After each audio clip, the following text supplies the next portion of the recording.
Hello everyone, welcome to Tasty Dish by Setu Palaniappan. Idli மாவு இல்லாத டைமில் ஒரு சிம்பிள் அண்ட் குயிக்கான ஹெல்த்தியான ஓட்ஸ் கிச்சடி எப்படி செய்யலான்றதை பார்க்கலாங்க. இந்த ரெசிபி செய்கிறதுக்கு 1/4 கப்பு பாசிப்பருப்பு எடுத்து வச்சுருக்கிறேங்க. எடுத்து வச்சுருக்கிற 1/4 கப்பு பாசிப்பருப்பை ஒரு 15-20 மினிட்ஸ் முன்னாடி ஊற வச்சு எடுத்து வச்சுக்கோங்க. நான் ஏற்கனவே ஊற வச்சுருக்கிறேங்க. ஓட்ஸ் கிச்சடி செய்ய ஸ்டார்ட் பண்ணிக்கலாங்க. ஒரு குக்கரில் 1 ஸ்பூன் நெய் விட்டுக்கிறேன். எண்ணெயும் சேர்த்துக்கிறேன். நெய் சூடானதுக்கப்புறம் ஒரு இலை, பட்டை, ஜீரகம் சேர்த்துக்கிறேன். காய்ந்த மிளகாய் 1, பெருங்காயம், ஒரு பெரிய வெங்காயம், ஒரு கொத்து கருவேப்பிலை, இஞ்சி கிரேட் பண்ணது சேர்த்துக்கிறேன். வெங்காயம் நல்லா வதங்கட்டும். இஞ்சியோட பச்சை ஸ்மெல் போனதுக்கப்புறம் வெஜிடபிள்ஸ் சேர்த்துக்கலாங்க. வெங்காயம் நல்லா வதங்கிடுச்சு. இப்போ வெஜிடபிள்ஸ்லாம் சேர்த்துக்கலாம்.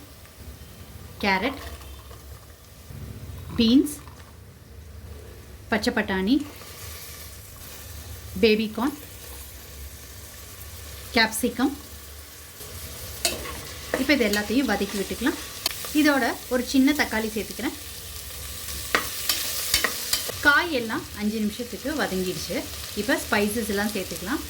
1/4 டீஸ்பூன் மஞ்சள் தூள், 1 teaspoon red chilli powder, 1 teaspoon மல்லித்தூள், 1/4 டீஸ்பூன் கரம் மசாலா தூள், இந்த டிஷ்ஷுக்கு தேவையான உப்பு. இது எல்லாத்தையும் நல்லா கலந்து விட்டுக்கோங்க. கரம் மசாலா தூள் தேவைப்பட்டுச்சுன்னா ஃபைனலாக கொஞ்சம் திருப்பி சேர்த்துக்கலாங்க. உங்கள் ஸ்பைசஸ்க்கு ஏற்ற மாதிரி பார்த்து சேர்த்துக்கோங்க. மசாலாவோட ரா ஸ்மெல் போனதுக்கப்புறம் ஊற வச்சுருந்த பாசிப்பருப்பை தண்ணியை வடிச்சிட்டு சேர்த்துக்கோங்க. இது நல்லா கலந்து விட்டுக்கலாம். பாசிப்பருப்பு சேர்த்ததுக்கப்புறம் நல்லா கலந்து விட்டுக்கிட்டாச்சு. இப்போ 1 கப் ஓட்ஸ் சேர்த்துக்கிறேன். இது நல்லா கலந்து விட்டுக்கலாம். இப்போ தண்ணி சேர்த்துக்கலாங்க.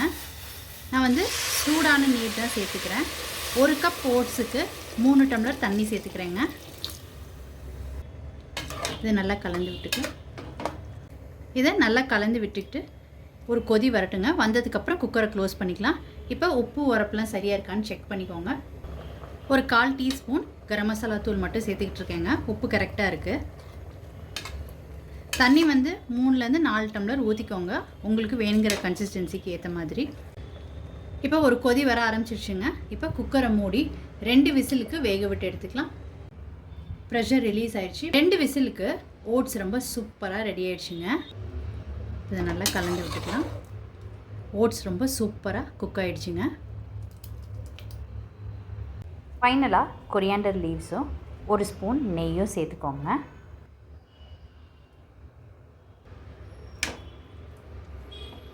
ஓட்ஸ் கிச்சடி ரொம்ப சூப்பராக ரெடி ஆகிடுச்சுங்க.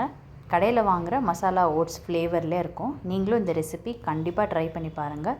ஹெல்த்தியான ரெசிபி. நீங்கள் ட்ரை பண்ணிவிட்டு உங்களோட கமெண்ட்ஸை சொல்லுங்கள். உங்களுக்கு இந்த ரெசிபி பிடிச்சிருந்துச்சுன்னா லைக் அண்ட் ஷேர் பண்ணுங்கள். உங்கள் ஃபேமிலி அண்ட் ஃப்ரெண்ட்ஸ்க்கு. Tasty dish by Sethu Palaniappan சேனலை சப்ஸ்கிரைப் பண்ணுங்கள். நோட்டிஃபிகேஷன் பெல்லை கிளிக் பண்ணுங்கள் for more videos. Thanks for வாட்சிங்.